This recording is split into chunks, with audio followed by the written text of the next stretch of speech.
this one, because it cuts so quick, I can go like this really fast. The reason why he asked, why don't I use snippers? Because I'm used to this tool. I could use this one in here, but when I'm going to go in there, that's a pretty big cut for something like this. Okay. The advantage that a branch pruner has is when you're pruning in small stuff like this. Okay, I go in there and I cut it real quick and easy. It has a concave cut to it, so it heals over really nice. But on a big piece like that, if I'm in there straining that cut, what I'm going to do is I'm going to shatter everything in there. So I use a smaller tool. Okay? I don't want to shatter the cut.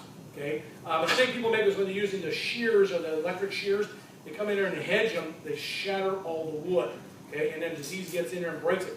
I'll use this only when it's the right proper size of the wood, which will be something like this back in here. See what I can hear? We'll go back in here.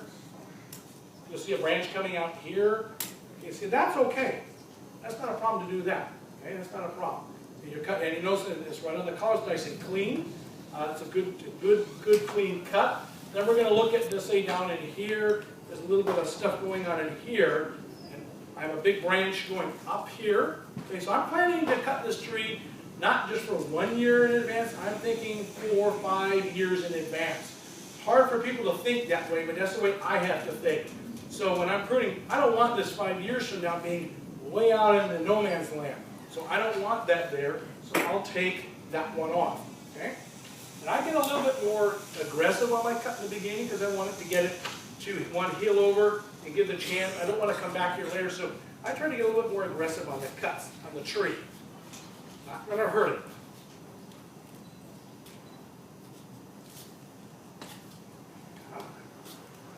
It's always easy when you do this when you're here.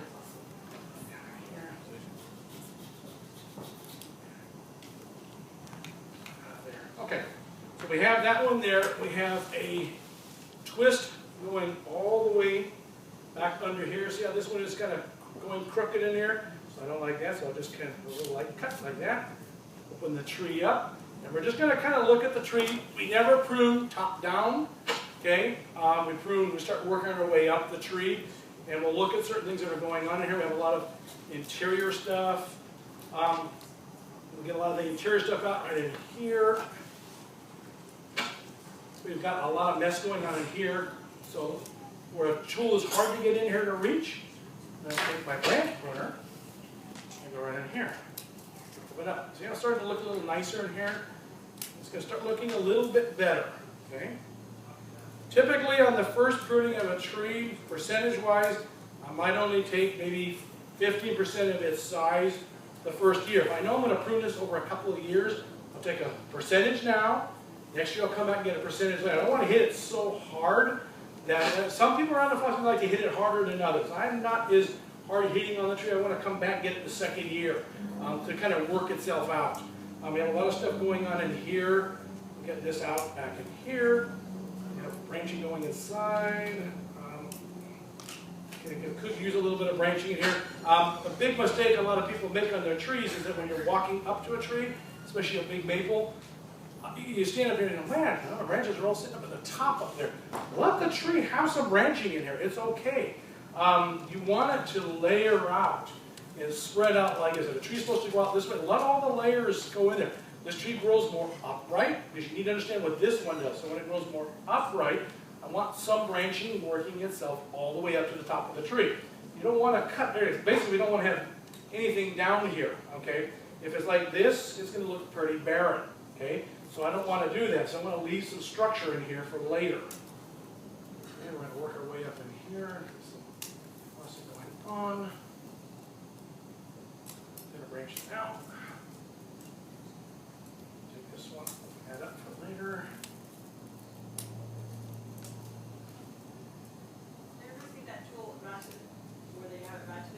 Yes, this would be the ratcheted one right in here. And this is it right here. I don't always use the ratcheted tool. I use it if I'm going to cut. Yeah. No, like this one, no, there's no ratchet. You have to use your hand like a chopstick and do it that way. It's actually fairly easy. It's not that hard to do. I'm just going to go up in here and just kind of clean out all the twisting in here. And then watch out what's going on here. Okay, we have a big mess up in here. Going on this guy right at the top right in here. You see there's a big mess going right in here, okay? We're going to look at the tree and find out what's going on up here. Okay, we have a big branch that's going to curve up in here. We have some openness in here. We also have a V going back in here. Okay, that's okay. So we have a V back in here, so 1, 2, 3. So what I'll do is I'll see which way this tree is going, and I'll look at it, and I'll say, okay, maybe I'll take off that up in here, now in here. Is that a different leaf shape than the red leaf? Yeah, this one, what she asked is this a different leaf shape? Yes, this one is called a palmatum leaf. Okay, so it's shaped like the palm of your hand. So palmatum always goes up, and dissectum always goes down or sideways, okay? Okay, so we still have some mess going on in here, so I'll come up in here, a bit of a crotch going on in here, structure here, and I'll take this guy out right here. How close can you plant Japanese maple? The question she has, how close can you plant a Japanese maple? Depending on the tree. So this cultivar right here, being a dissecting, you want to give yourself at least 6, 8 feet minimum apart because it will fill in that space. On a tree like this one, being the Benikawa, which is like the Sengokaku, I gave this tree, figuring the canopy could get up to 15 feet wide. So you want to make sure that you're not too crammed in. So I might give this space maybe 20 feet away from each other. And you say, gee, that's kind of drastic, but trust me, the tree will fill itself in. Okay? Sometimes you have little dwarves like this. This one's called a Shar's pygmy. A lot of times I'll put a tree like this next to this guy. It's called companion planting.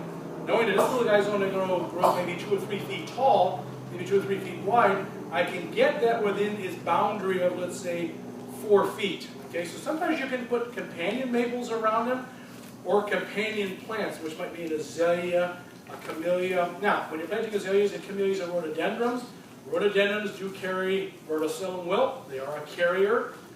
So I kind of don't always put them in the middle of a tree or close to it. I kind of give them some space. But Japanese maples, like-minded tree to tree, you're usually in pretty good shape. So I like to plant these guys close together. Now, if I put this guy and this guy together, it's not going to work because they have a low, kind of a low tree, maybe 3 or 4 feet tall, maybe 5 feet. With a little tree 2 to 3 feet, they don't balance right.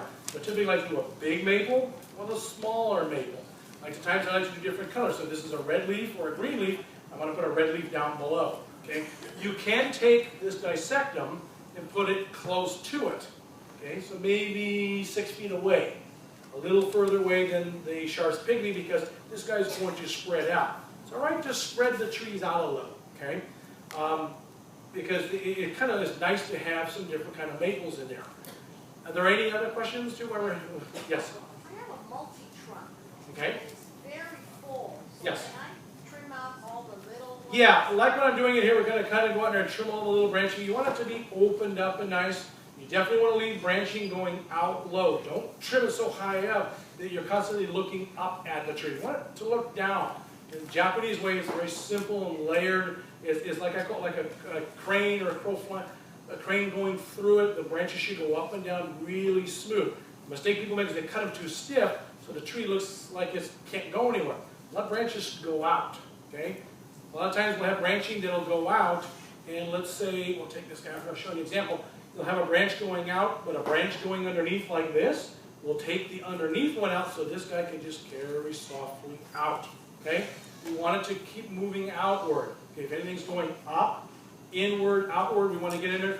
We want to leave some room for the tree to grow. So we'll cut a lot of the interiors out on these trees. Open them up a bit. This tree, Sengokaku, Benikawa, and another one, this is a brand new yellow bark. We're doing one that carries it in the industry. This one's called Bihu, which is very much like a Sengokaku. They grow very, very full inside. Okay, that's what they do. So there's times you have to kind of prune them out a little, air them out a little. They're an aggressive tree. They grow 2 to 4 feet a year. If you're giving it fertilizer, it's going to grow 4 to 8 feet a year. We don't want that. So a lot of times we'll take this tool, so if we're going to prune stuff, and I'll stand back in here if I want to reach something up in here. Like I said, we have a little bit of dye back up here. I'll take this tool, sit it right in here, and cut it right like that. You notice I'm holding on, everything on there. That's what I like this tool for. I can extend it from